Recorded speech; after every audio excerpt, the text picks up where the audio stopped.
What's up, everybody, and welcome to another episode of Business and Biceps. And you better wake your ass up, because on today's show, we're going rapid fire on the old daily fires that John Fosco and I did individually in the old days of this podcast. And Maurice Claret had a kind of a rushed meeting he had to take. He had an engagement. He had an engagement that he had to take on, so he is not here today. But I think it's probably because you guys did hot yoga together last night, which I think is a little strange. Just saying. I challenge any man who lifts weights on a consistent basis to get into a hot yoga class with weights and be humbled by all these limber women who just smoke you and you have no choice but to compete with them.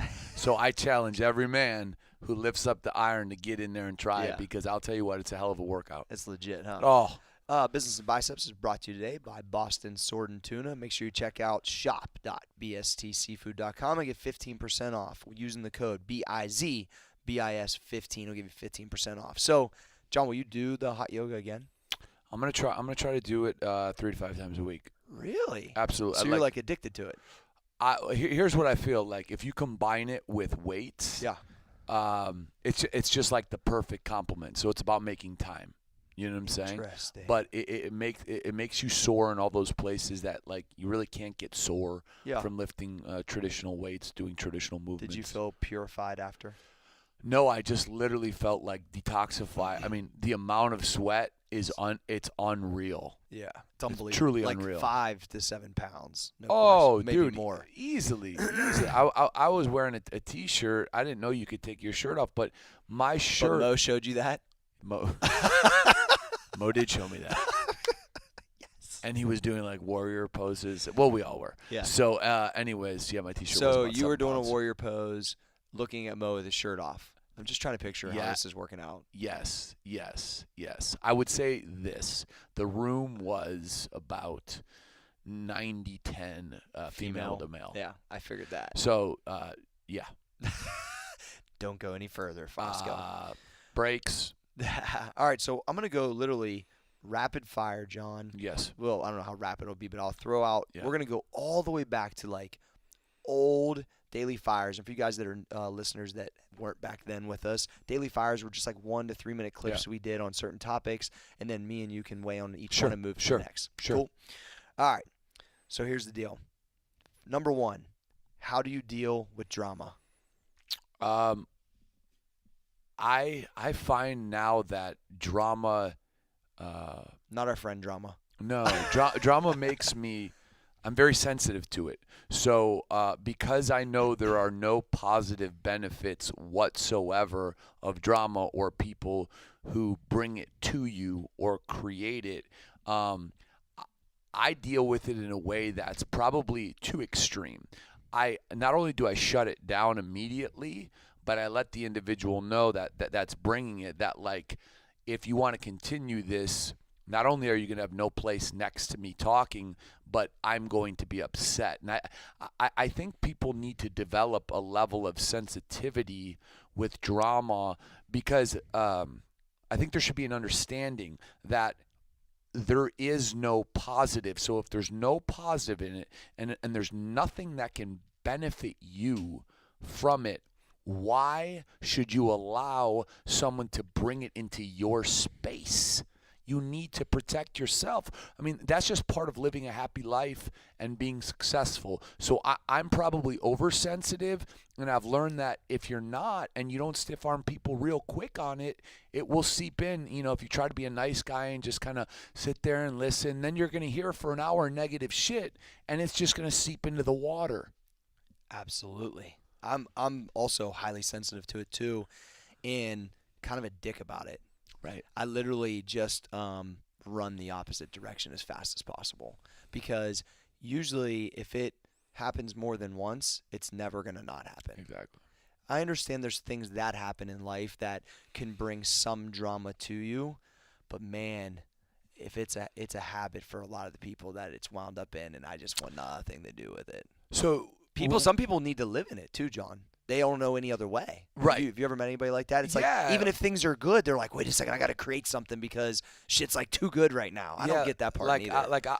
I had an ex who I realized basically her baseline was drama because her mother would always create it. So if your baseline is coming home from school, coming home from work, and being met with like this insane level of irrational behavior, you think that is normal. Yes. So when you feel normalcy, you're like, wait, this isn't normal. So I got to bring it back to normal, but that normal is fake because it's full of drama. And drama doesn't help you. But these people have never asked themselves a question or developed themselves to say, is this serving me? Am I improving? Am I getting better? And I think that's why, like, you know, we always talk about internal dialogue. If you don't have that with yourself, you're going to repeat the bad habits of previous generations. Yeah. Don't let that be your normal. Fuck no. And if you're listening and it is, you need to evaluate it quick. You need to change it. All right, pay yourself last, John. Pay yourself last is mandatory if you're trying to build a business, right? Because you can't build anything if you have slaves, right? Because slaves die because they're famished, right? Everyone's got to eat, and if you are setting yourself in a position to win the most, like the owner of a business, if you feed your people, then you're going to motivate them to work. If they work hard, you get a much higher percentage of what they deliver than they do. So you need to incentivize them. And then if you create a crew of people that are all being compensated, and you're like, all right, well, they need to eat, you will eat much, much more. But if you pay yourself first and expect everyone to stand by and just take it on the chin, you're going to have a hard time keeping people, and people are not going to be motivated working. My thing is, it's not fun to be the only guy making money. You know what I mean? Like, if you're in a group of people that are helping you succeed, but also I still believe the thing that the guy said to me, Mike Healy, that said, yo, you're paid what you're valued. And I believe that also. And Andrew Carnegie talked a lot about this, that he believed he was doing a disservice to the workers if he overpaid them because they didn't earn it properly.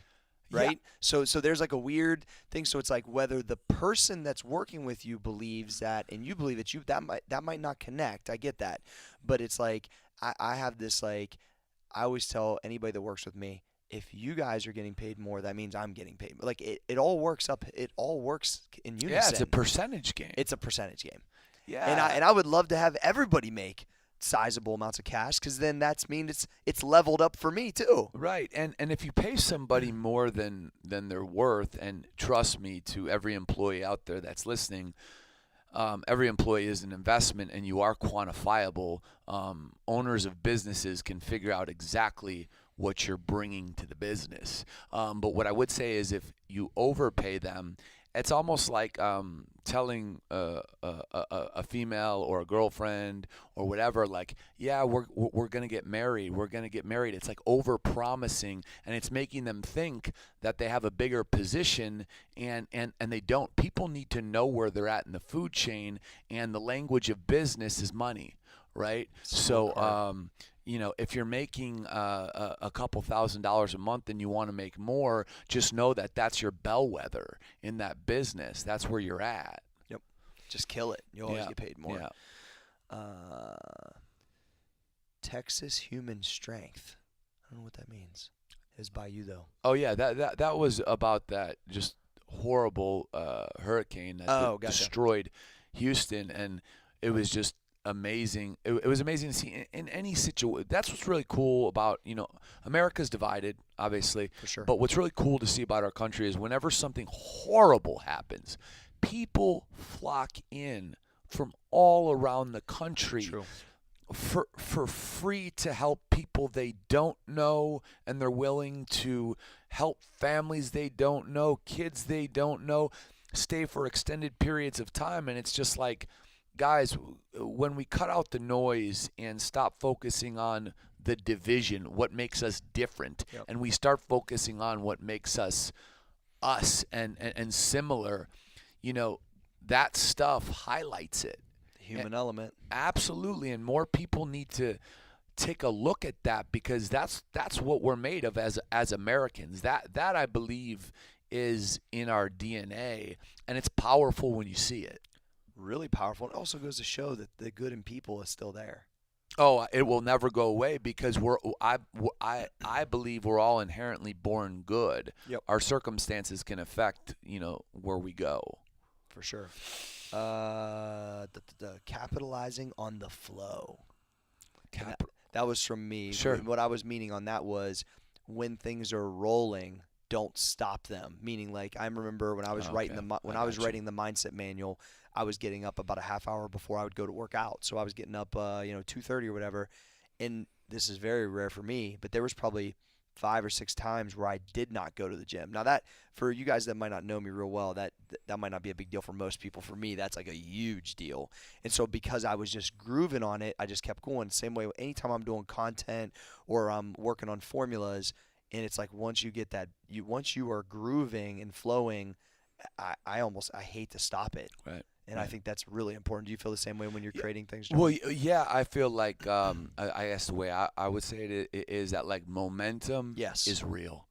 Momentum It's real. Is real. You can watch it in a basketball game, in a football game. You can watch it in sports, and it makes no sense that two elite teams, one of them can score 20 points while the other one can't. That makes no sense. It's momentum. It's a real thing. People get uplifted, and I believe what momentum is either a group of people or yourself dialing into a place mentally that you're not always in. But once you get in it, you are literally in beast mode. And whatever is in front of you, whether it's confidence that's feeding you, or belief that's feeding you, or knowledge that's feeding you, it's just flowing. And I think that's what momentum is. I woke up in beast mode. You know that song? No, I don't. No clue. You should know that song. I do believe that it's weird to say, but I actually can feel momentum. Absolutely. I can explain it very similar to what you just explained, but I know I've talked to people that have never experienced it before. Maybe that's why they don't know what it feels like, and it almost seems like a fictitious thing. Yeah, I mean, it's almost because it's not like you can grab it or touch it. No, right? And you could be like, wait, is this real? To me, momentum feels like this. You know those days you get in your car and you just want to fucking jam your favorite song? Like, momentum is like getting in your car 5 times a day, feeling like that every day for fucking 5 months. Yeah. That's like what momentum feels like. You're just fucking on top of the world, and it's all in your head. It is all in your head, and I think some of the greats have found a way to put themselves zone momentum, whatever you call it, like more often than others. Right. Or when they get in the lane, they just keep it moving. Absolutely. I love it. Yeah. And it's a hard thing to recreate.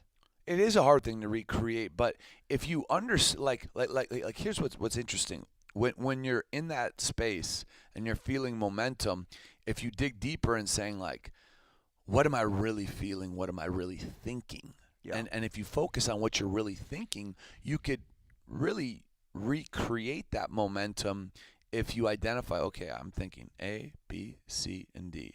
Let me get myself back to that place where I believe and think A, B, C, and D. And that momentum is going to come right back. I mean, I think you can hack it in a way.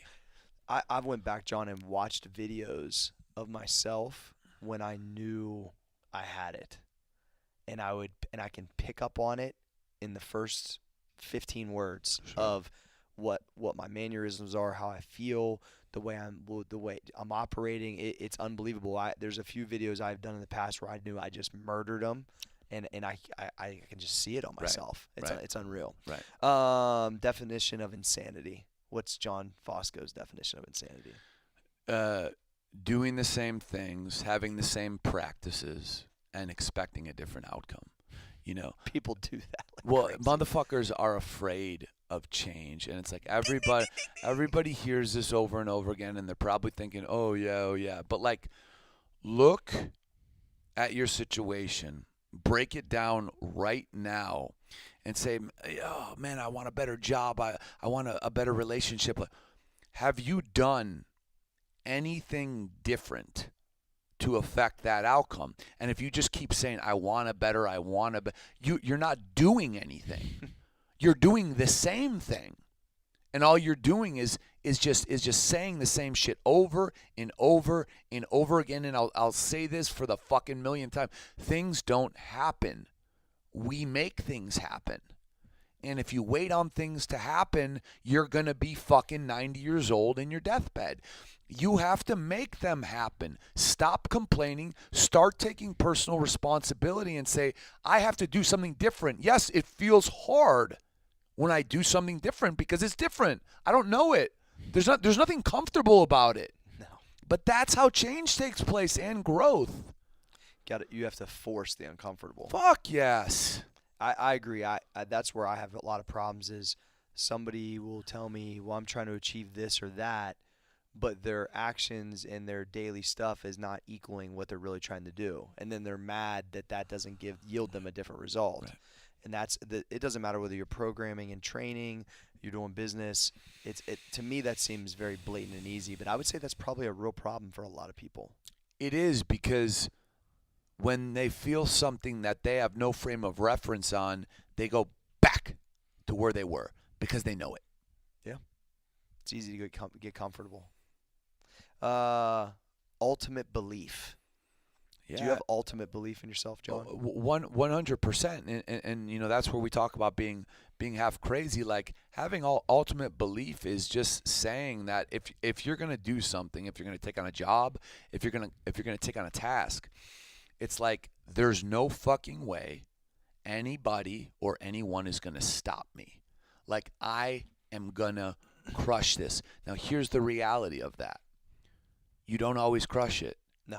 But if you don't crush it, you need to keep believing. See, you're an absolute pussy if when you don't crush it, you say, "Oh, I can't do things. I don't know what to do because I believed this one time. This one time I believed in myself and it didn't work out. So now I'm not going to believe anymore." Well, you're going to stay in the same, like toughen up a little bit and believe in yourself. Don't be cocky. Don't be cocky, but know what you have inside of you and fucking operate like someone who's fucking serious. You know what I'm saying? It's a choice, dude. It is a choice. I like the ultimate belief thing because I believe confidence, belief, faith, whatever you want to call it, is one of the master keys to the entire thing. I do believe that I used to always say, when I get a chance, that's all I need. I'm going to create. Same thing I said. I would create the chance. I didn't need nobody to give it to me, but I know at some point in business, you're going to be in front of somebody or around something that it is time for John Fosco or Cory Gregory to say, "This is what I've been waiting on. Right. Put me in, coach." Right. And I think that actually a quote I posted yesterday was about the same thing. It's like you work on all this confidence, so when it's time to go into game, you're going to make the shot. Yeah, it feels the same. It feels the same. Yeah. I fucking love it.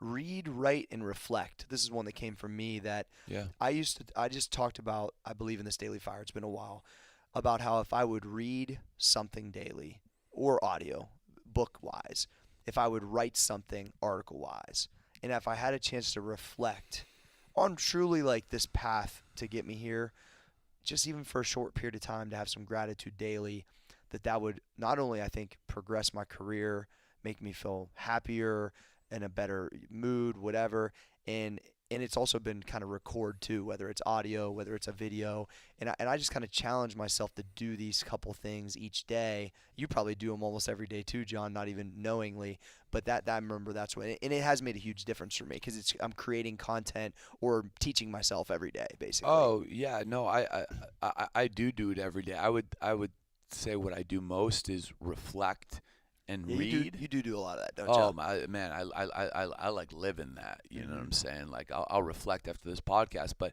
I think that's an absolute key that you bring up because when you read, when you write, and you reflect, you're adding to yourself. Reading, you're bringing in knowledge. Now you have more tools to do whatever it is you want to do. When you write, you're expressing yourself. When you express yourself, you find out about yourself. Like, oh shit, like maybe I do got to focus on this, Yep. right? And when you reflect, you actually give yourself time to realize how you affect people, because we all come from our own perspective. We're all biased towards ourselves.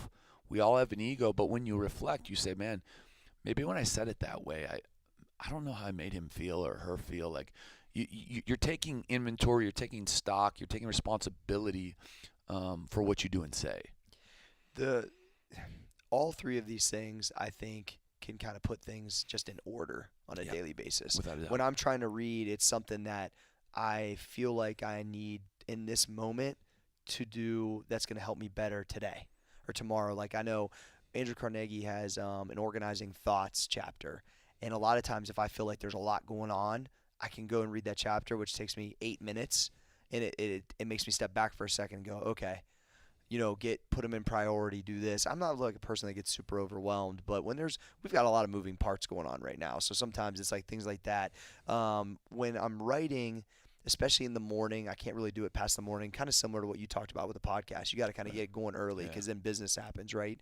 I believe that once it goes here or now it's going out in audio, it's going to affect people for way past when we're done, John. And we have no clue when. Exactly. We know it's working well now, and we're humbled by that, but you have no clue how this is going to impact somebody. I mean, we get thousands and thousands of downloads from Ireland and Australia and all these places, and you have no clue how it's going to affect one person, how it can maybe change their day for the better, and that's what it's about. Well, and trying to reflect that what our normal is now is so different than what our normal was when we started. 100%. Not even in the ballpark, right, John? Yeah. All right, how to handle favors? Avoid them at any cost, because favors are things where there's unspoken expectations. And at the beginning of any good deal or partnership, expectations are established. That's what you must do. You must establish expectations. And if you do a favor for somebody, right, we have this preconceived notion that they owe us. Mm-hmm. They don't owe us anything, right? If you choose to do a favor, it's a choice. Yeah. Right? If you're, fuck the quid pro quo stuff. It's like when someone does a favor for you, you might get a phone call and say, hey, man, I need you to do this. And then you're like, whoa, I don't operate like that. I don't do that. And then they'll be like, whoa. I did this for you. So I really think that favors are okay to do. I would highly advise not to accept. But when you do them, understand it's your choice to give. Yeah. And do not expect in return. Yeah, doing it without expecting. Because, I try to do a lot of just things like that help people. And I never really expect anything back. Now, there is times I've called on things that are like, hey, I really do need help right now. But if they don't, if they say no, you can't be mad about it. No, you can't gangster them. I mean, it's. So that's what that's what we're talking about. That's some mob shit, basically. Yeah, exactly. Chasing the money. Chasing the money is it's a chase that doesn't end. It's like a marathon that you thought was a certain length, and it turns into 1,000 miles, and then you run 1,000 miles, and then it's 5,000. You'll never get to it. That is an amazing point. Everybody thinks it's a certain length at some point, and then you reach a certain pinnacle of it, and you're like, you have to do things for purpose. You have to do things that you know are going to add value, and people have heard me say this 1,000 times on the podcast. A good deal is when both sides win. A good business is when both sides win. So if you're not providing value somewhere, like you can't just set up something so you think you can make money. That's like saying, well, fuck the people I am getting or potentially getting money from. I just want the money. Well, they're going to say, fuck you. What are you doing for me? And you're going to be like, well, I want your money, and you're not going to get it. So it's like. And it's not a long-term play either. Dude, yeah, chase impact, chase mutually beneficial situations. Money follows. Fuck. I wish somebody would have told me that earlier. I mean, I figured it out pretty early, but. Yeah, dude, you can't chase a paycheck or you'll be stuck earning that paycheck. You know, it's like, oh, I want to make $36,000.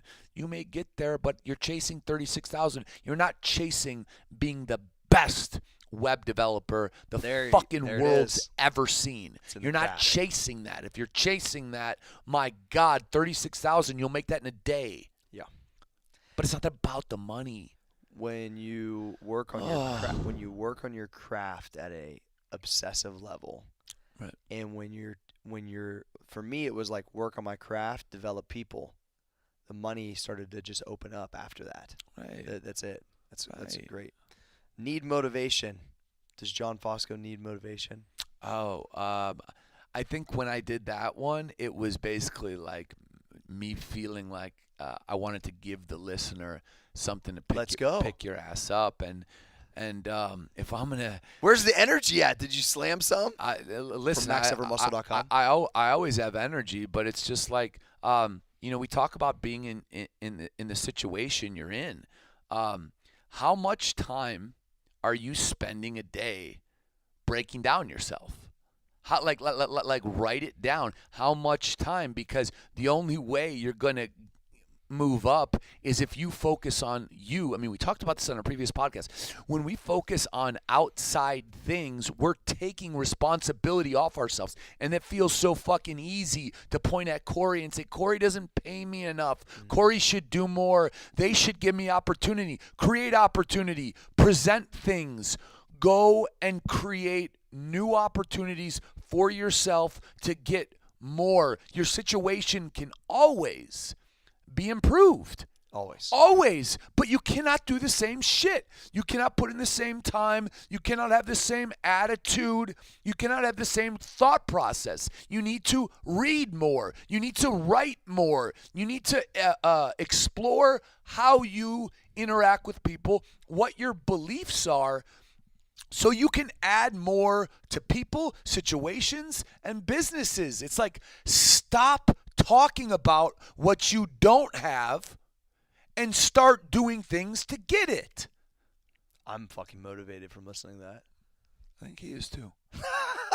The key is that you're not breaking down a strategy for yourself. Not you, but you're just talking. Yes. Shut the fuck up. Action. I can't even add anything. That was too good.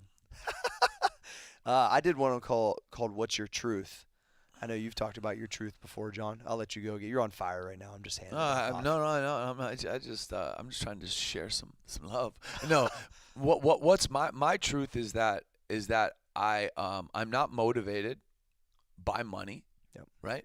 My truth is that if I could do one thing before I die, it's help as many people in any way as I can. And people could say my personality doesn't come off like that or this or that, but anyone who gets to know me or I try to help, I think does know that about me. Like I'm not trying to just stack as many chips as I can. I want businesses to grow. I want things to succeed. I'm involved in.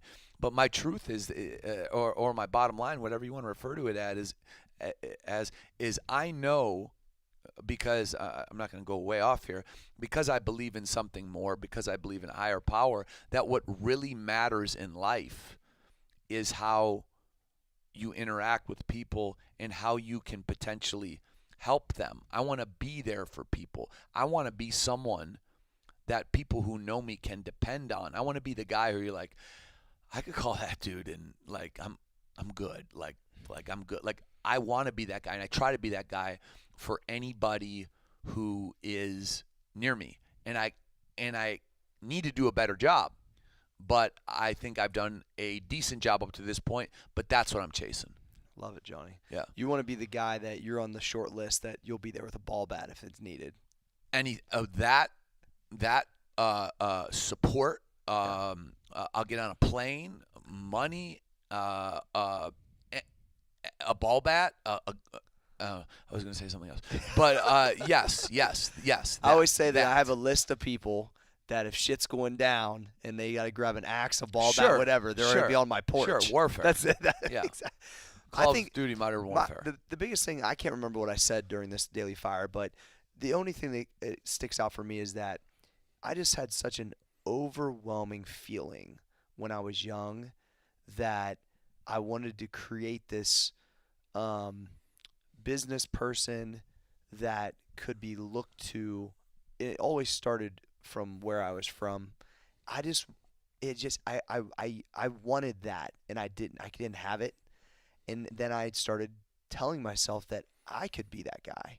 And then once I started to believe it and create some confidence around it, then it became not only could I be that guy for my area potentially, but then it's like, then when I learn how to do what I am hoping to do, the way I can teach, then it comes into the generation stuff, the next generation too, just their experiences. I mean, dude, I didn't even go on vacation until I was like 18 years old. I never saw the water till I could, well past when most people should. And I know I'm not crying river. I'm just saying it was, if I think back, that was my first actual vacation. That's real. Like experiences that are outside of Amsterdam, Ohio, where I grew up, like that I want to be able to take my family international. I want that to be like a thing that they see the world. I want them to know that they can do pretty much anything they put their mind to. I wanted I was chasing that lead by example, and I just thought to myself, like, this is all I can think about. Right. This is all I knew that at points in my career I did chase money, and it never worked out. So I figured that really quick. And then I started developing people, and it has always worked out. Right. But I think at the base of it, it's like just the idea of that it could work and happen. It's kept me going this entire time. We talk about purpose all the time, but I can relate to exactly what you said. Now, my circumstances were different, but I think this is mandatory, what we're talking about, for success for everybody. And I think everybody should listen close, because you had a feeling of like this is inside me, like I have to do this. It just was. Obsessed. I had this feeling of like, okay, my family's in this position because of horrible circumstances. Once I get a fucking shot, it's a wrap, and nothing was gonna stop me. I was gonna make that shot. Like nothing. There were no excuses. And then when I got it, I didn't say, "Oh, I got it. I made it." That was like, "Oh, motherfucker, you just lit me on fire like 10 times hotter." Yes. And then boom. And then I started to realize, "Oh shit, I can think this into reality." And then it's like every rung up the ladder I went, I got fucking hotter and hotter and hotter and hotter. And I accomplished things like you did, like, changing, generate, all that stuff. But you realize that is the seed of succeeding, of literally having something in you that you're just like, give me that one fucking thing. Yeah. Give it to me, and I swear to God, I'm going to kill it. Like, everyone needs to feel that. Well, and what money does is it gives you that freedom and that ability to help things along, I think. And that's what, as I started to understand that, like, I was talking to the current high school football coach at my high school this last week, and I was just like, hey, how's the training going, blah, blah, blah. I'm just trying to create a relationship. He's a new guy. He said, yeah, man. He goes, I said, is there anything you need right now? Do you need me to come down there? Do you need help with programming? Do you need some equipment? He goes, our GHDs suck, man. It's done, dude. I'll send you 2 new ones. Let's go. You need some sleds. I want you to throw this stuff in your training. You're not doing it right now. Let me buy 3 sleds for the dude. To be able to buy $2,000 of equipment, I didn't even have to think about it. It was there in 2 days. I've already seen pictures on the internet. Right. And it's like now every one of those kids is such a small thing, but this is part of the process. Sure. Every one of those kids that come through to train on that and they know where that came from. Sure. And being that person to be like, well, maybe I need to read into this a little bit more. Like when I spoke there for my high school commencement, I gave the mindset manual to every senior. Sure. Like things like that like that's what does it. That's I why agree. I want people like I like nice stuff, and I always will. Sure. But those things don't make you feel the same way that stuff does. No, those things have an expiration They date. have an Nice things expiration are date. fucking cool, dude. Like, don't get me wrong. We're all gonna like them. Everyone's gonna like them. But feelings, one could argue, are the only things that are real. Absolutely. And I think what you're talking about is feeling a certain way because you did something. Yeah. Yeah. That yeah. was how I saw myself being able to do that Right, one day. right, That's what was cool right, when it actually happened. Right. The truth is the way. This is like MO for John Fosco. Yeah, well, it's simply it's always the answer to everything, and people struggle. They try to anticipate, I think, what other people are going to think or say, and they adapt who they are when it's like who you are is always going to be who you are. I'm not saying, oh, I think this person's an asshole, so I'm going to call him an asshole, but when you live in truth, and if you don't like what someone says, you just say, hey man, I'll always operate with respect. Hey, I didn't like what you said. Like, you don't need to think about what to say ever if you're just being honest, but you have to combine honesty with respect for other people. Yeah, fair. But I just feel like I see motherfuckers, they're trying to lie, they're trying to scheme, they're trying to do this. It's like, if you just deliver the truth, you don't need to think, you don't need to scheme. The only thing you need to do is combine it with fucking a little respect, maybe some empathy, and people may not love what you say, but it's what you feel, and it needs to come out anyways. Like it's the eventual place you need to get to. So why waste time fucking beating around the bush, suppressing it, and then having it come out in a fucked up way? Why not just be straight and have it be controlled and unemotional, and just be like, well, I disagree with this, and here's why, and we can have a healthy debate about it. Like, you have to be honest. Like, it'll eat you up inside if you're not. Yeah, those things make you less productive if you just don't take them head on. No, because they sit inside of you, Yeah. dude. They sit inside you and they eat at you, and then they come out in fucking weird ways, and no one understands. I always compare it to this. It's like when you're fucking raising a dog. If they fucking shit on the carpet, you gotta smack them when they're shitting. You can't see the shit and 3 hours later smack them. They don't know why they're getting smacked. That's abuse, right? They're never going to stop shitting on the carpet. But if you catch them 5 times when they're shitting on the carpet, trust me, they're never shitting on it again because they understand why. It's fair. Maybe that's what I need to do to my dogs, Joe. Fuckers. When you struggle, I think I did one called "When I Struggle with Motivation," and what I was saying was, and I've said this on the podcast before, is having certain things set up that can kind of pull you out of that. I always talk about the baseline, right? I try to run the baseline.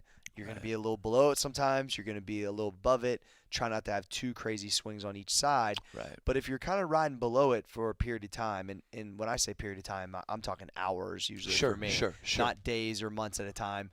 But that you have certain things set up. Yes. Music, books, people, workouts. You should have a strategy to 1,000% pull you back to the baseline as fast as possible so you can be productive. I believe that people let themselves stay too low below the baseline for too long. Some could call it mild depression. Some could call it just, you call it a million different things. I believe that you're riding there. You got to have things that you can throw into your life that will instantly pull you back, make you smile, be someone around that you love, they don't care about all the things that are going on externally in your life, that time's just about them. Right. And I'll just kind of share a couple things. I've said them before, but I'll say it again, is, for me, music is the start of it because that's easy. There's a couple of my favorite books, different chapters I go to. The gym always helps. Absolutely. Go to one of my favorite Arnold workouts, put my headphones in, go to the gym. Lastly, I'll literally, golfing's actually one of them for me too, because I can collect my thoughts when I'm golfing. I do enjoy that, but you can't only do that parts of the year. But is spending time with my kids or my grandparents, my wife, just where it's uninterrupted. where my son Andon, who's 7, doesn't know anything else that's going on. All he wants to do is throw the ball with dad. Right. And that's the most basic level. Give me a hug the day before you. Dad, love you. Hope you have a good day. He doesn't care about any of that other stuff. Right. You know what I mean? Right. He just knows that. Right. When I get to spend time with my grandparents, it's like they don't even know what the internet is. Right. They don't even have cell phone service at their house. Right. Like when I go there, that's like I come out of there, they start talking about the 1940s. I know I ain't got nothing wrong. Exactly. But I think a lot of people don't realize that, everybody goes through those things. You got to have something set up. And you are prolonging that feeling of sadness, depression, or whatever, if you don't have like a modus operandi in terms of what you like that? No, say it again. Modus operandi. Yes. Yes. Yes. If you don't have a modus operandi in terms of when you feel that, because we all feel that. That's part of being human. Yes. And I can just say, for me, this may sound simple, but it's space. I need to put my cell phone somewhere else. I feel pulled on a lot. Obviously, when you're in positions like me or you're getting pulled on. I can't feel pulled on. I need to feel like John. And sometimes Yes. I lose track of who the fuck I am because I'm being pulled. I have to do this. I have to do that. I know I need to find John. And like you brought up music. Like last night I turned on, I was having a little tough situation last night. I turned on like my favorite song from high school and I just sat back and I just closed my eyes. And I just listened to it on repeat maybe 6-7 times, and then I just got up and I was like, all right. Like, but I didn't know I was gonna do that, but I knew I had to do something, right? Or else I would stay in that fucking space of like problem area, So crazy is that there's so many people that live in that space, and we talked about it being normal and that they might not even know they're in that. That's what I'm trying to make people aware is like, things are kind of rocky and you just don't feel smooth. Like, don't just allow that to be okay, because you can feel better, be happier. There's things that you can do. Like when my kid and Andon, I always like to go to the youngest because they're the most pure, right? They haven't been exposed to as much. He's like, Dad, I'm just afraid I'm gonna have a bad dream.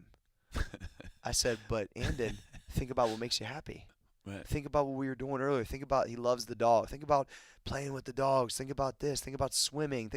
Don't think about whatever the scary person is following you in your bad dream. He's like, yeah. I was like, and now count, 100 sheep and go to sleep or whatever. But it always comes back to chasing the smile. Yeah.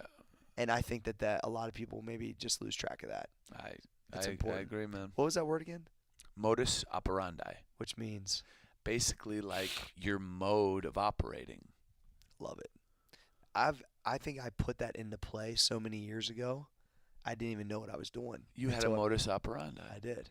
And you because I was like, wow, I just feel better when I do this shit. Yes.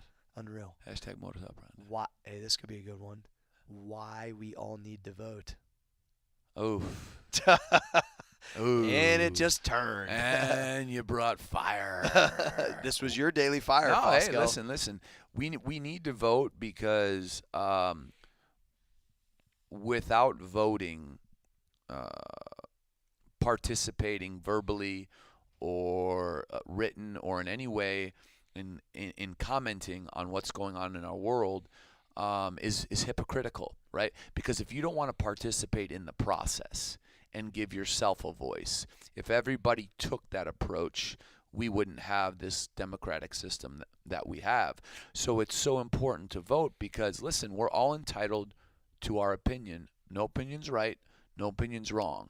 But don't be talking shit. Don't be talking this or that if you don't participate in the process. That's like a dude who has never lifted a weight and is going to come up to you and tell you, you don't know what the hell you're doing. It's like, dude, you got to participate in the process, and then let's talk. Let's exchange ideas. My thing is, like, voting can be so broad. It can be as much as we're in a meeting talking about a certain business thing, and if you don't speak up, then you can't be mad if it happens and you don't like it. Right. It's just the same as you can't talk later. Exactly. Right. Participation of the process is a great way to say it, Johnny. The next, you did 3 in a row, by the way. I don't know when this was, but one of them has your picture on it. It's pretty awesome. Triple threat. This doesn't matter. But I don't know what this means. I don't know. That was probably a teaser. That was probably clickbait right there. Oh, it might have been. Yeah. We'll go to the next one. Yeah. You need to help you. Yeah. I mean, we all try to rely, I think, on our parents, on our friends. It's like, oh, I'm feeling down, reach out. You know what I'm saying? And I'm not saying that's a bad process, but sometimes we don't have the luxury of someone to reach out to, and that's okay. I think when people feel like, oh, I can't reach out to anyone and tell them how I feel or this or that, like, oh, I'm a loser. Like, we start judging ourselves when it's like, no, when you learn to be self-sufficient, you are the master of your mind. You're the master of your body. You are the master of your domain. So I'm not saying don't have friends and don't, bounce ideas off people, but ultimately you have to solve it. Yeah. You have to solve it. So if you need some advice, get some advice. If you don't have anyone to get advice from, that's okay. A lot of people are alone now. And I think if that was more accepted, there'd be less judgment. And when you judge yourself, you lose every time. Well, I think even as prevalent as it is and as normal as it is to us at this point of our lives, personal development is still such a small percentage of what the world does. I mean, it's so small, John. I always compare it to how many people had parents that sat them down and talked about emotional and personal development. And I will connect it just so people understand the impact of it. Why was there no school massacres 25 years ago? And now they happen every day. When you look at an average basis over the course of a year, there's over 300 of them. Why do they happen every day? And it's because the emotional intelligence and the natural separation of our culture through technology has isolated people. Yeah. And if parents aren't teaching that, it's okay if you don't understand that as a parent.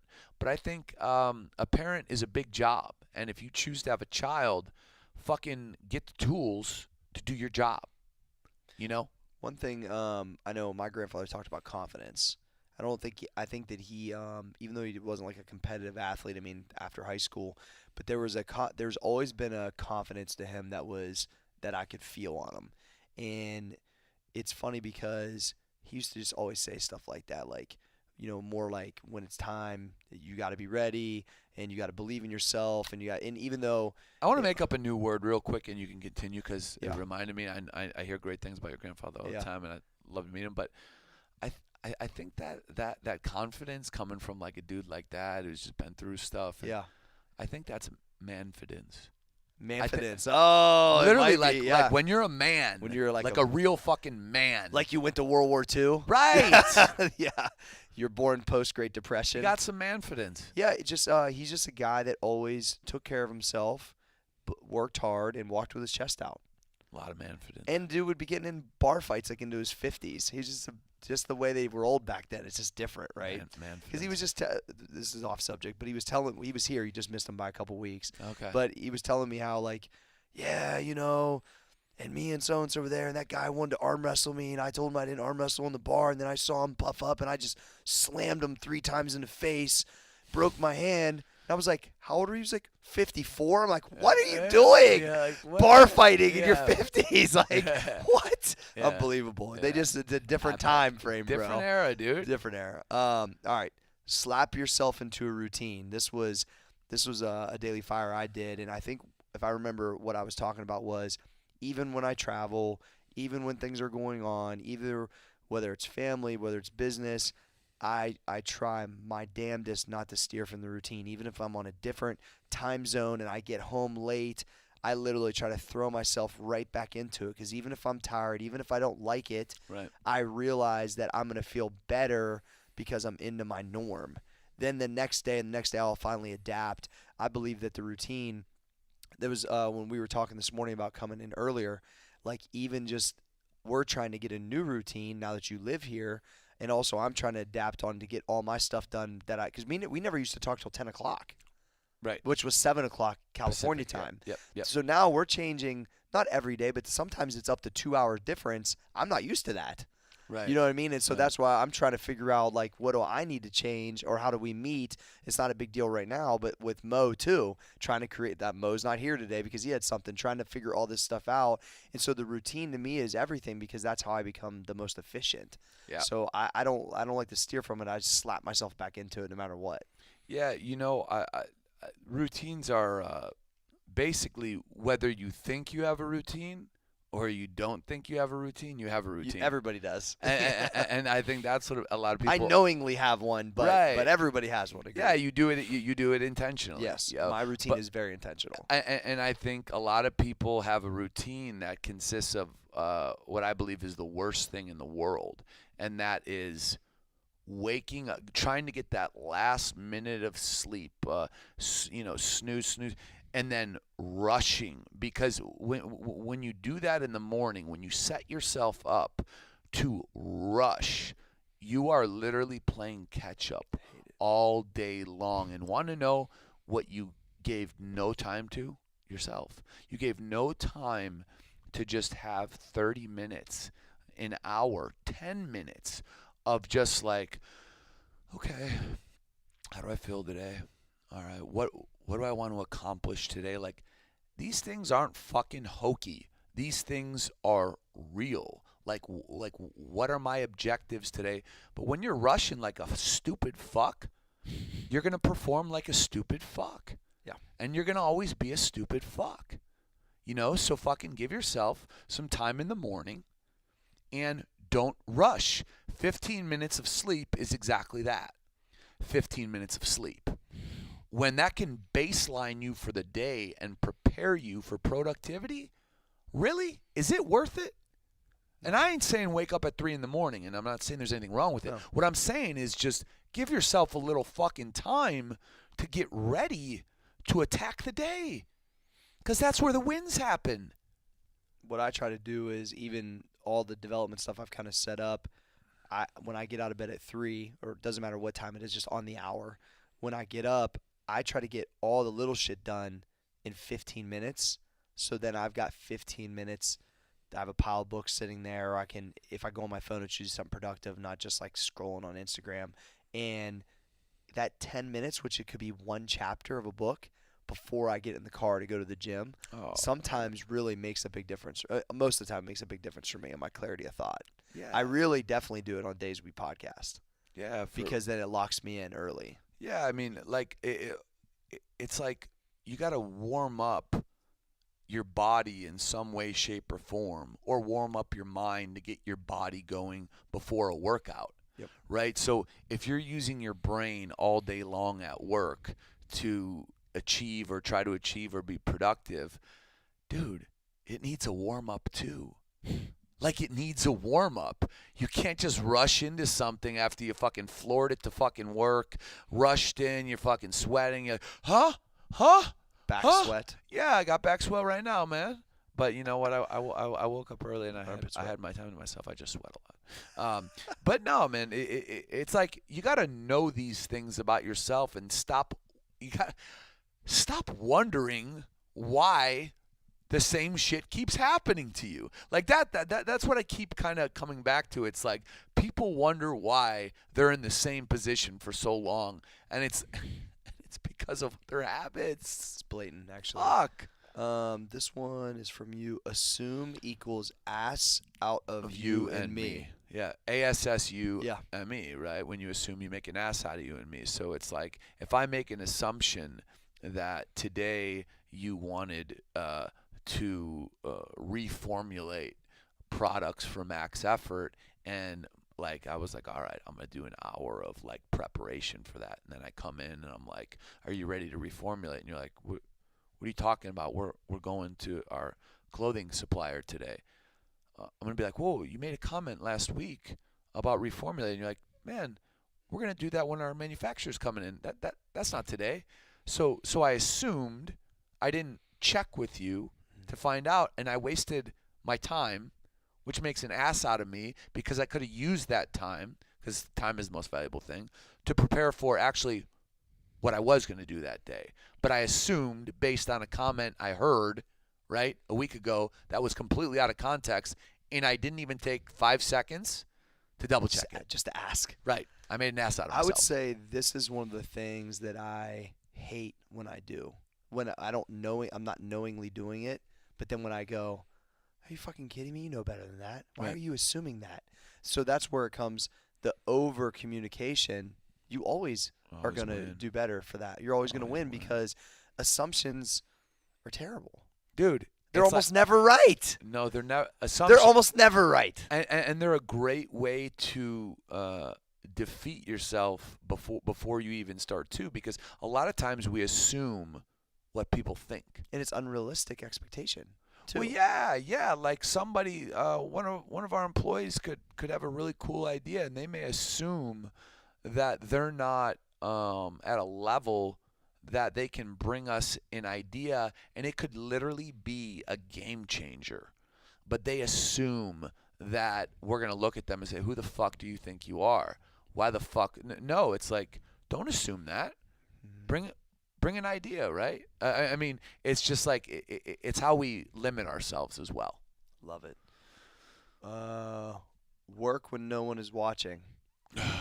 That's one of the ones I think that I threw out, and it was like, I know I put a lot of pressure on myself within the time frames of the habit areas to be the most productive daily that I can be. As soon as I knew it worked, I can't do anything else. And if I am made to do other things, it's hard for me because I'm afraid it's not going to keep working. That's where I get a little bit tricky, because I know something that works.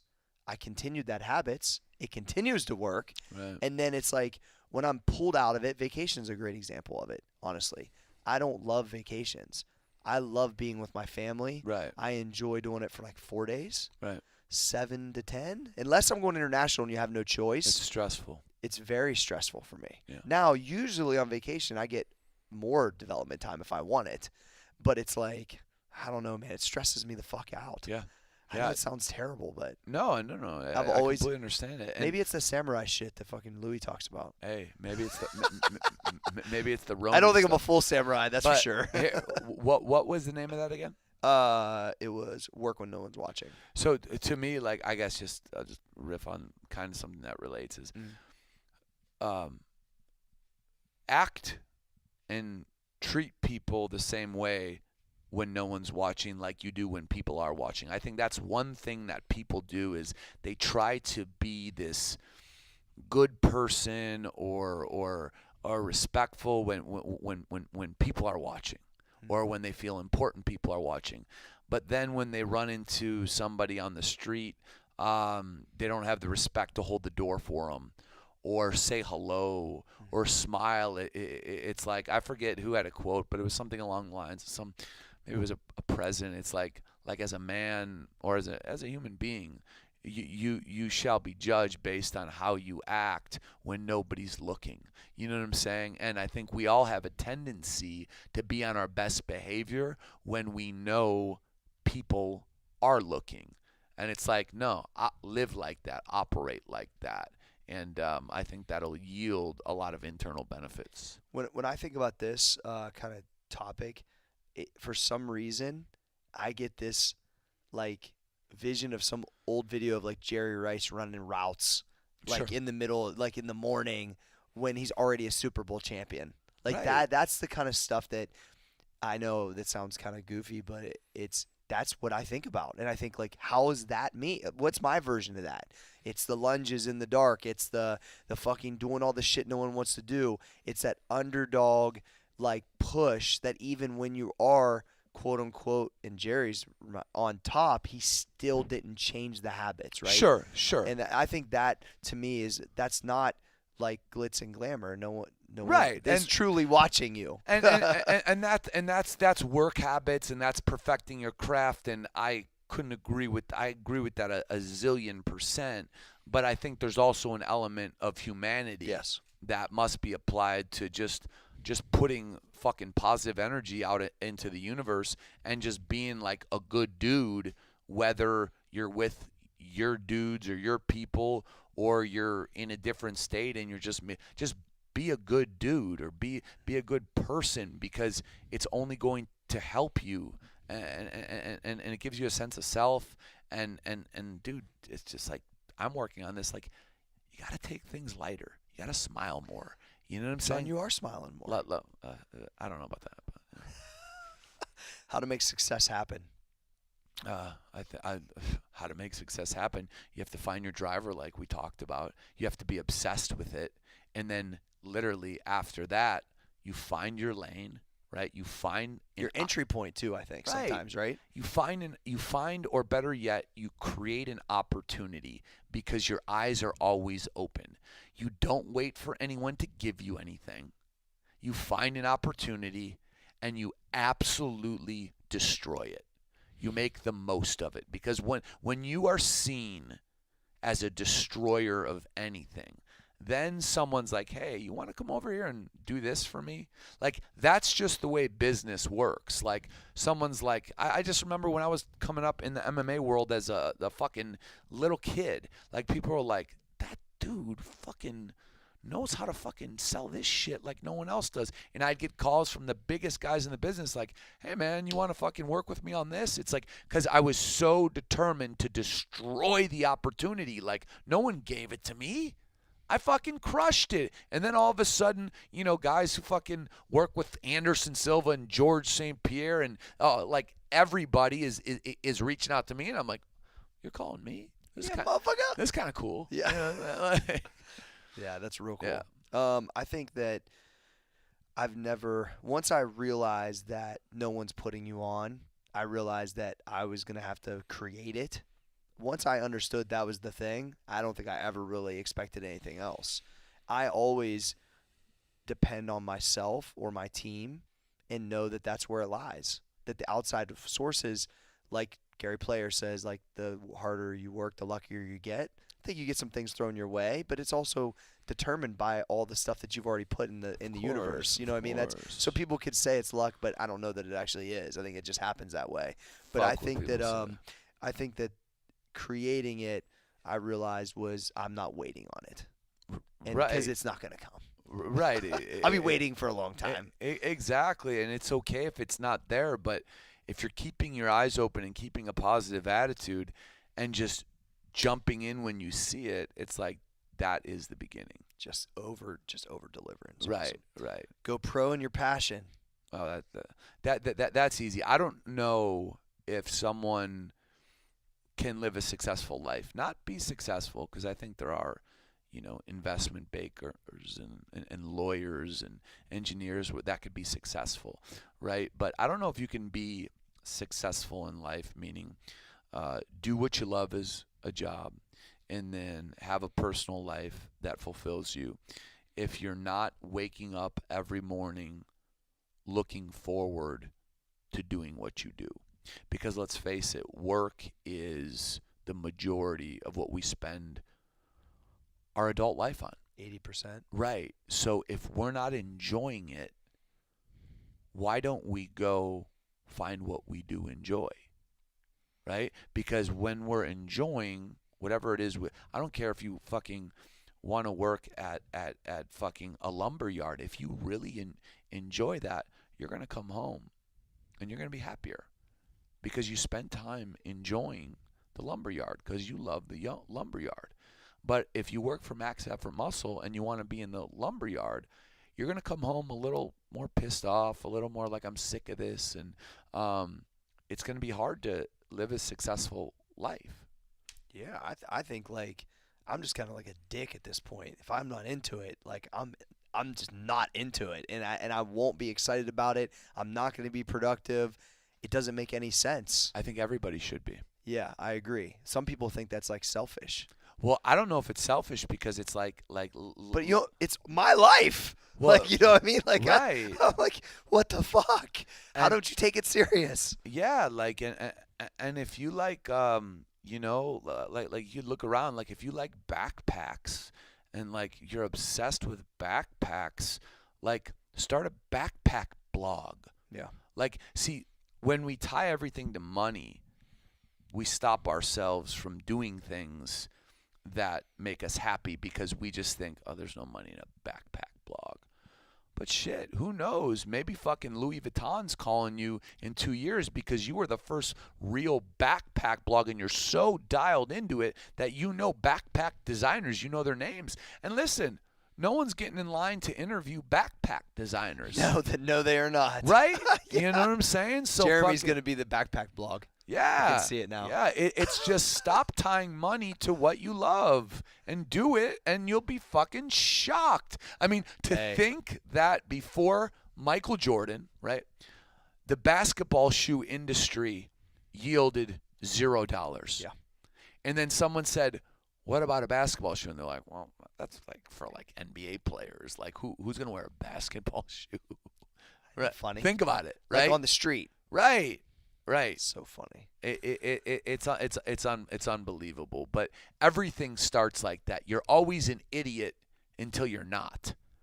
So don't care if people call you an idiot. The lifting weights thing from where I'm from just seemed like so obscure. Everybody did it, but no one made money at it. Sure. And even me, I was like, well, how can I make money at this? And then you find the entry point and you go crush it. And then after that, I didn't like it. I didn't like personal training after a while either. Things have their course. They run their course. Because you're working for someone else, technically. Yeah.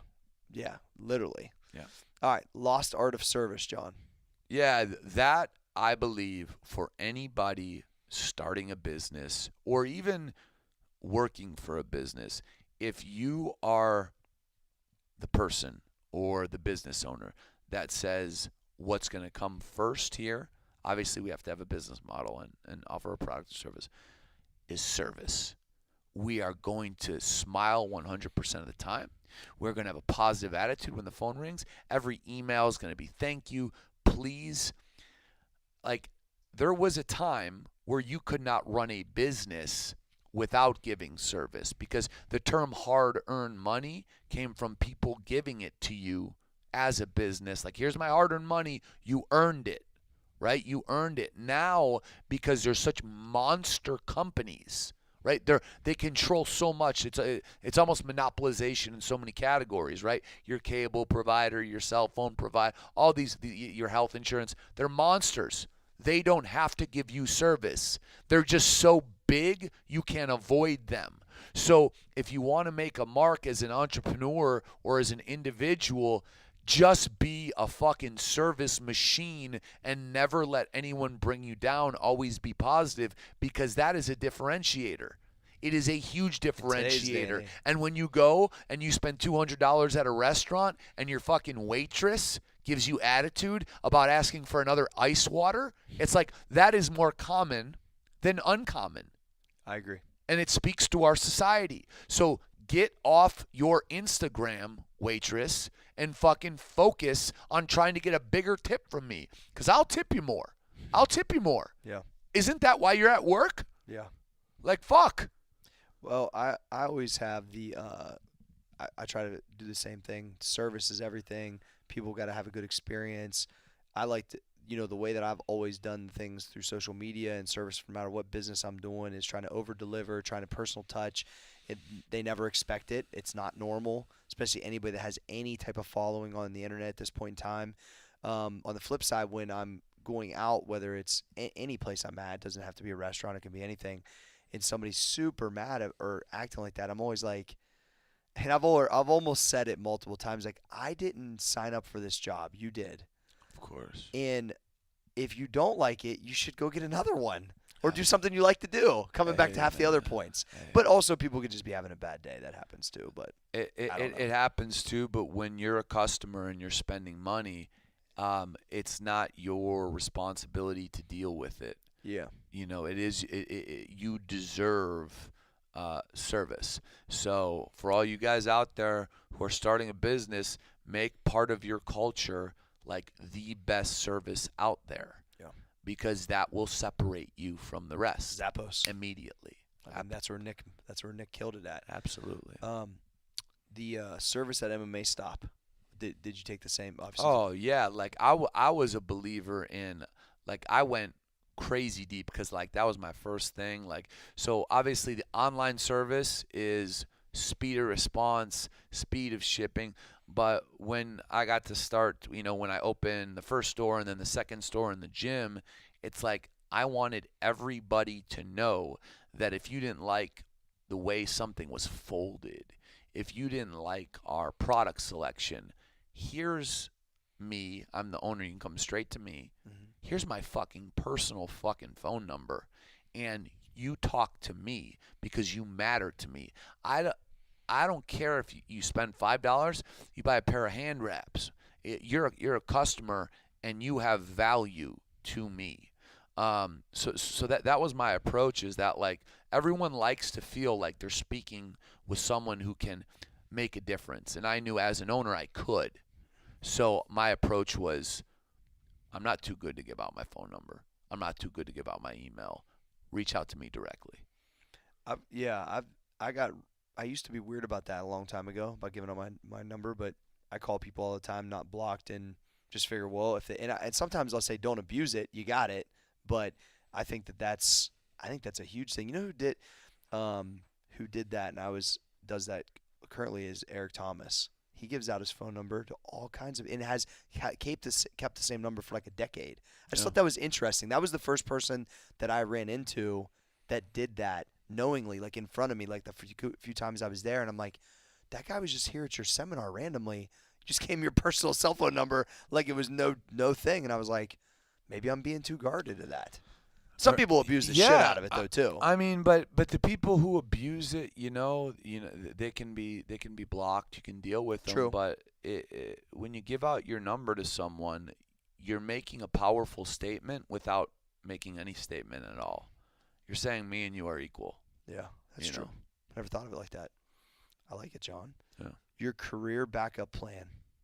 Yeah, so that I always go to this, like I always think of worst case scenarios. Yeah. Because worst case scenarios keeps me prepared. And I always say, like, okay, take away everything I have. Take away everything I have, money, business, whatever. And I wake up, I have no job, right? I just think we all need to think about that scenario because it happens. It happens quite often. It does happen. Especially in this economy. And I think there's a way to, the same way that Walmart, Target, Home Depot, like all the monsters of, let's say, monopolization of either retail or whatever, are hurting business, but this is a capitalist society and it's a free market. You can use them. And I always said, man, I'll just go work at Home Depot for $7 an hour, but I know I'm determined. So I'll be the manager of the flooring area within 6 months, and then I'll be the manager of all interior goods, and then in a year I'll be the manager of the store. Like I am not above going and working in McDonald's or in Home Depot. Now, do I think I'll ever be in that situation? Of course not. But if I had to continue my earning and the sky fell, motherfucker, I'm going to go be a GM of a Home Depot, and I'm going to start at the bottom, and I'm going to be fine making $10 an hour because I know I control the fact that I can get to that GM level and then that RM level, and before you know it, who knows where you are in a public company. Now, I don't want to work for a company, but that is a backup plan, right? Not one that I think about all the time, but like I ain't too good to do that, and I know I will get to where I want to be because I control it. What I hear as you're talking and what I think about the same thing is, because your craft is what it is, you just need to go back. You just have to go back into a different system. Any system. And so that's the way I think. Like, I've worked so many years on my craft that I know I can do multiple things with it that you could restart. You don't want to restart. And then the really way backup plan I used to have was I had already done the 2 jobs that were the most prevalent in my area, the sawmill and the coal mine. Sure. And so when I started the first gym, and people used to say, well, you didn't go to school, what is your backup plan? I said, well, I can always go home and do that. I already did it. I already know what it is. I already know what the lifestyle is. I already know how much money I make. I've already experienced it. And I know I don't want to do it again. Right. And so it was like, I didn't have this need to have it because I knew my plan was going to work. I don't know. I just had this weird, like, Sure. had no choice. Sure. Yeah, no, absolutely. But to the listener, I would just say like that a lot of plans The craft is the backup don't plan, work. though. Yeah. And just I think determination is a backup plan. Yeah. And eliminate, like, listen, if you lost everything and fitness stopped working, would you go work at McDonald's? I would go do labor. Okay. Yeah, which could be the same thing. I Okay, guess, sure. basically. Yeah, absolutely. Because I know that my family did it in their 60s and they could still do it. There you I go. mean, that's it. So There you go. absolutely. How to be the most effective you? Oh man, I think when it comes to that's the deep process of like knowing what you want, right? Because if you know what you want in life and you understand that if I know what I want, then I know where to go. If I know where to go, then I know what to do.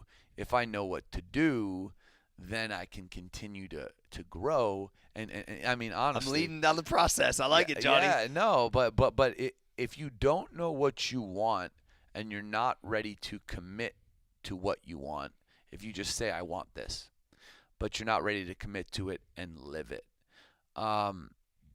you're just gonna sputter. So you have to know what you want, commit to it, and then just take these steps, man. But we just have a problem. We just have a problem in our society where people say it like, and I just think there needs to be less talking and more doing.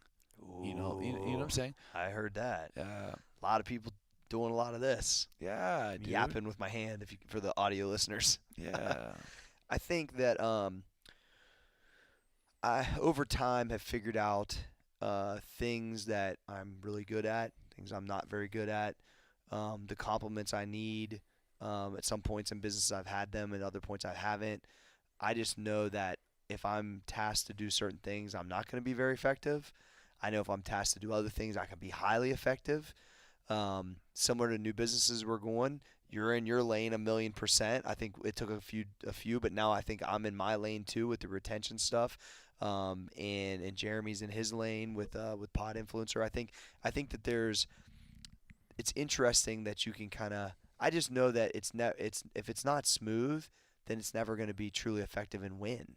Right. And I think a lot of people force that sometimes too long, and that's why another reason why they don't get there. Sure. So it makes sense. All right, I think we've been doing this for a while. It's been kind of cool because it's been so hit and miss and different, right, John? Boom, boom, boom. We'll go 2 more, John. Let's do it.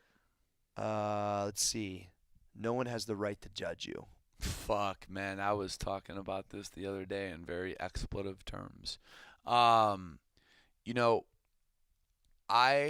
could think that it is so fucking stupid that you're wearing a gray shirt right now, right? With sweat stains. No. I'm just giving an example. I I know think you it's are. so fucking stupid, and for some reason it could bother me. But I have fucking absolutely zero right to even say that to you because it has nothing to do with me. It affects me in no way. But if there's something inside me that's so fucked up that I think I need to tell you, why do you wear gray fucking shirts all the time? Yeah. I need to look at myself. And if you are not disrespecting me, hurting me, or doing anything, there's absolutely nobody on. I don't give a fuck who you are. I don't give a fuck if you're Tim Cook at Apple. Like, you cannot judge another human being. You could judge their performance if you're in the setting of a workplace. Okay, performance. But judging another individual, you're violating their boundaries. I'm wearing sunglasses right now, okay? You can judge me and call me with this, that. At the end of the day, fuck you. I don't give a fuck what anyone thinks. So go ahead and judge me. It's going to have no effect on me. So I just think it's very important for people to understand that if they think they know a better way for you to dress and it's with less gray t-shirts, they're fucking stupid and they need to shut up and they need to focus on them and stop looking at you. I think that's a good point. I think because it is somewhat natural to do that. I think for most people, if you're wanting to project it, you probably should. You got a problem with yourself. You probably should look inside first. Yeah. I think that's a good point, John. Yeah, because you're thinking it's kind of similar to haterism. If you want to, you try to, because I had done that in the past, and I was like, why am I hating on this dude? Yeah. And I'm thinking, what the fuck's wrong with me? Right. It's because it's some internal. It has nothing to do. Internal. It's always the other person if that's the one it's coming from. Right. That's why I don't really try to get too caught up in that, because I always realize they're internally struggling more than I am. Well, yeah. Well, maybe. But if you feel the need to judge them. No, I'm right? talking about if somebody's coming at me in a hard way, it's of something of that nature. I'm usually thinking like, man, they're the one that they need to look inside. That's what I'm trying to say. But I did check myself when I was doing it to 100%. Right, exactly, and that's the key is when you're doing it and you check yourself. Absolutely. And more people need to do that. No one does that, I don't think. Yeah, very few people percentage. do, and when you get judged as an individual, you have the right to say, hey, you better cut that shit now, because Absolutely. it ain't got a damn thing to do with you. You don't like the fucking way I wear my fucking jeans or the polo shirt I wear. Yeah. What the fuck does that have to do with you? Jeremy's gonna bring that up about his pants that you keep commenting. They struggle. they struggle. That's an observation. That's not hate. That's observation. No hate. There's a difference. Observation. I wish he was here for that. All right. Lastly, don't let the doubt creep in.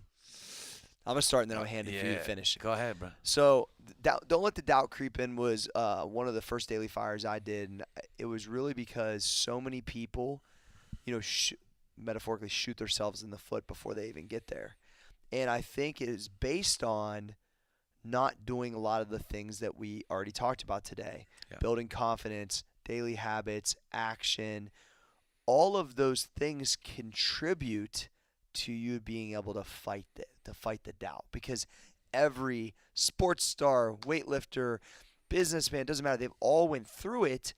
The ones that push it out, find a way to deal with it, or just don't even entertain it are the ones that are the most successful. Absolutely. And they're the ones that are not afraid to fail too, I believe. When you look at the doubt creeping in, I'm just going to use a sports analogy just so people can grasp it. It's like if a football team goes in the locker room at halftime down 24-0, right? Like the whole point of the coach's speech and the guys in there is to not let the doubt creep in. It's like, we're going to come out. The odds are way against us, right? If there was a betting line when you're down 24-0 at halftime that you're going to win, man, it would be like minus 2,000. I'm sorry, plus 2,000. But the whole point is to not let the doubt creep in. And then so many times, because there's so much belief, there's so much passion, you're like, fuck the doubt, fuck that. And then they go out and they fucking crush it, right? Life is a game. Life is a game, and you are going to be down on your ass more than you're standing tall with your chest up. But when you're down on your ass, it's time for that halftime fucking group pep talk where it's like, oh, this shit, you're right, this shit ain't over. It's not over. We're going to change our game plan, and they ain't going to expect it.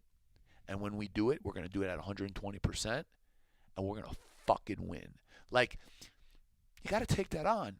That's not just for sports. That's for life. Everyday life.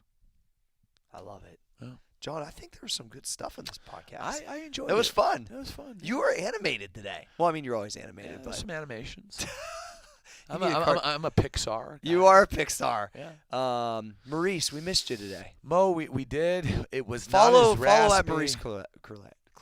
Everybody, you know how you pour out some liquor for your homie? No, listen. You poured out some post-workout for Mo? No. For Mo, I want every listener to go get a huge bottle of water and just have a couple chugs. Yeah, and clear your throat. Hey, Mo doesn't listen to it back, so he will never hear this. Yeah, maybe. Well, and if he does, you'll be like, I heard you, motherfuckers. Yeah. All right, it's brought to you by shop.bstseafood.com. We want to give you 15% off. Use the code BIZBIS John, they must subscribe. They must subscribe. And don't let the doubt creep in on your subscription. Well, here's the thing I want to say about subscription is I was looking at the numbers the other day. Our subscriptions have gone up insanely just based on our downloads, right? Our downloads are way up, and that's a product of subscriptions. But I really want to let everyone know, when you do subscribe, and please, because the time and money we're putting in to try to put out a good product is huge, please subscribe. When you do, when it comes up in your feed, remember, you got to hit the little cloud to download the podcast. If you just hit play, it's like kicking Cory in the dick. You're not going to feel much. I don't even have a rebuttal for that. No. It's like kicking both of us in the. It's like kicking Jeremy in the donkey ass. Yeah, it's like kicking. Yeah, sometimes a short struggle, but here. That belt he's got on right now, I wish you could see it. Is not struggling. Oh, that's like some Steven Tyler Aerosmith stuff. Dude, I like it. He wasn't even born when Steven Tyler had his first hit. Well, Steven Tyler's he's still going strong. That's true. Yeah, his mouth is really weird. He does have a weird mouth. Yeah. What are we talking about? But here's the deal, dude. Hit the cloud button, please. We would love you for that.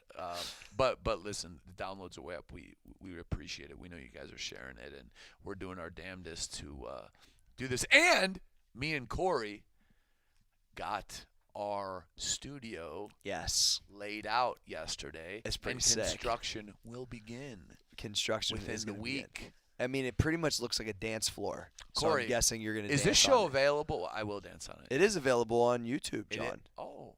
Business and Biceps. We need to start doing Facebook Lives like Jake does with his podcast, which is cool. And I think IG Live. And we're going to go live on everything. Bourbon and BS. Bourbon and BS. There's a plug, Jake. You gotta Uh-oh. You gotta Jake check just it got out. plugged. Smoking Jackets, Bourbon, and Jake. And I tuned in to their live last night, John. We Yes. gave some love and saw the set with the Jameson banner hanging. Very good. They've got more of a set than we got. Fuck. We're get our Good shit for together. you. I know it is. Good Get our for shit you. together. Shout out to Steve. He's got one of the best radio voices I've ever heard. Steve. All right. Don't know you, but shout There out. you go. All right. Yeah. So maxeffortmuscle.com for all your supplement needs. Any 3 products for $100 and a free T-shirt. Any 5 for $160 and a free T-shirt. You guys check that out. John, you want to talk about Podcast Influencer real quick, and we'll get out of here. Absolutely. Kind of like Max Heifer, Podcast Influencers taking I think the podcasting world by storm. There's been some select, some choice articles written on our business, and we have to say it is flattering when someone compares our business to what Google does, or our business to bucking Apple's rules, right? Like we're smart enough to outthink Apple, which we're not, right? Which we're not. But when that's reported, we're happy. The reason I'm talking about this stuff is because we're making a very big impact with our marketing product for podcasts on all of iTunes and all of podcasting in general. Some might say disrupting. Disrupting for sure. We're disrupting it, and everyone's noticing.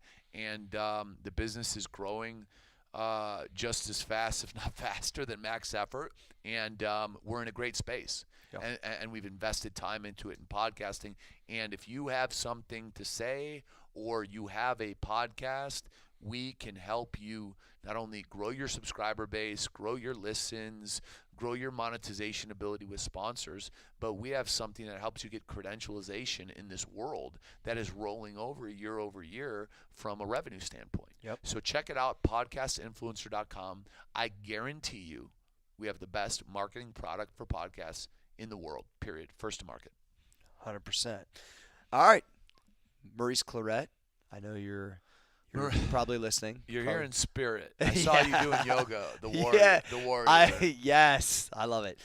John Fosco, can the podcast be stopped? Cory Gregory, the podcast can't be stopped! That hurt my throat. All right.